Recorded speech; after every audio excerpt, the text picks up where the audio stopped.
Hello friends, মাই মম রেসিপিতে আপনাদের সকলকে জানাই সুস্বাগত। আজ আমি আপনাদের বানিয়ে দেখাবো বাঁধাকপির একটি ভীষণই সুস্বাদু আর খুবই সহজ একটি রেসিপি। ঘরে থাকা সামান্য কিছু উপকরণ দিয়ে খুব সহজে রেসিপিটি বানিয়ে নেওয়া যায়। তাহলে চলুন দেখে নেওয়া যাক বাঁধাকপির এই ভীষণই সুস্বাদু রেসিপিটি কিভাবে তৈরি করে নেওয়া যায়। এরকমই নিত্য নতুন এবং সহজ সরল রেসিপি আপডেট পাওয়ার জন্য আমার চ্যানেলটিকে সাবস্ক্রাইব করে আমার পাশে থাকবেন আর ভিডিওটি প্রথম থেকে শেষ পর্যন্ত দেখার অনুরোধ রইল। তাহলে চলুন আর দেরি না করে চটপট আজকের রেসিপিটি শুরু করে নেওয়া যাক। প্রথমে চুলায় আমি কড়াই বসিয়ে তাতে পরিমাণ মতো সরিষার তেল দিয়ে নিয়েছি। এবার তেলটাকে আমি খুব ভালো করে গরম করে নেব। দেখুন তেলটাকে ভালো করে গরম করে নিয়েছি। এবার এই তেলের মধ্যে দিয়ে দেব আলু। আমি আলুগুলো একদম ছোটো ছোটো টুকরো করে কেটে নিয়েছি। এবারে আলুর মধ্যে দিয়ে দেব পরিমাণ মতো লবণ, দেব হাফ টেবিল চামচ হলুদ গুঁড়ো, আর দেব হাফ টেবিল চামচ লঙ্কা গুঁড়ো। দিয়ে আবার খুব ভালো করে নেড়ে চেড়ে আলুগুলোকে ভেজে নেব। দিয়ে আবার ভালো করে নাড়াচাড়া করে আলুটাকে লাল লাল করে ভেজে নেব। এবার দিয়ে দিলাম পেঁয়াজটা দিয়ে নেওয়ার পর আবারও খুব ভালো করে নাড়াচাড়া করে ভেজে নেব। বেশ কিছুক্ষণ পর ফিরত এলাম। দেখুন আলুটাকে আমি খুব ভালো করে একদম লাল লাল করে ভেজে নিয়েছি। লাল লাল করে ভেজে নেওয়া আলুগুলোকে একটি পাত্রের মধ্যে তুলে নেব।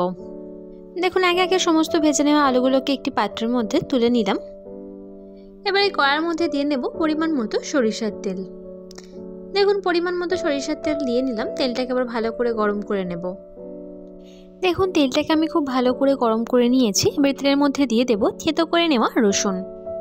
আমি এখানে 5-6 কোয়া থেতো করে নেওয়া রসুন ব্যবহার করেছি। রসুনটা দিয়ে নেওয়ার পর এবার একটু এইভাবে নাড়াচাড়া করে নিতে হবে। দেখুন রসুনটাকে আমি লাল লাল করে ভেজে নিয়েছি। এবার দিয়ে দেব সিদ্ধ করে নেওয়া বাঁধাকপি। আমি এখানে একটা মিডিয়াম সাইজের বাঁধাকপি ব্যবহার করেছি। আর বাঁধাকপিটার মধ্যে আমি লবণ আর হলুদ দিয়ে একটু সিদ্ধ করে নিয়েছি। দিয়ে এবার ভালো করে নাড়াচাড়া করে বাঁধাকপিটাকে ভেজে নেব। কিছুক্ষণ নেড়ে চেড়ে ভেজে নিয়েছি। এবার দিয়ে দেব হাফ টেবিল চামচ হলুদ গুঁড়ো, হাফ টেবিল চামচ লঙ্কা গুঁড়ো। এবার খুব ভালো করে নাড়াচাড়া করে বাঁধাকপিটাকে লাল লাল করে ভেজে নেব। এবার দেব সামান্য পরিমাণ একটু লবণটা দিয়ে নেওয়ার পর আবারও খুব ভালো করে নাড়াচাড়া করে ভেজে নেব। দেখুন বাঁধাকপিটাকে আমি বেশ কিছুক্ষণ ভালো করে নেড়ে চেড়ে ভেজে নিয়েছি। এবার দিয়ে দেব আগে থেকে ভেজে রাখা আলু।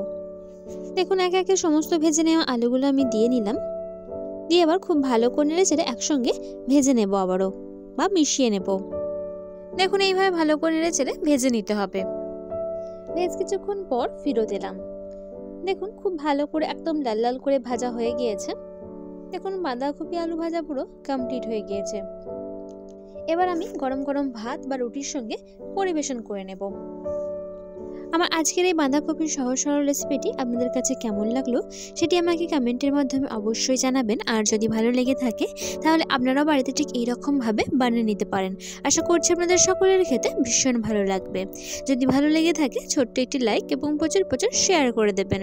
আজকের মতো তবে আমি আপনাদের কাছ থেকে বিদায় নিলাম। কাল আবারও দেখা হচ্ছে নতুন কোনো রেসিপির সঙ্গে। লাস্ট অবধি আমার সঙ্গে থাকার জন্য আপনাদের সকলকে অসংখ্য ধন্যবাদ। আপনারা সকলে ভালো থাকবেন এবং সুস্থ থাকবেন।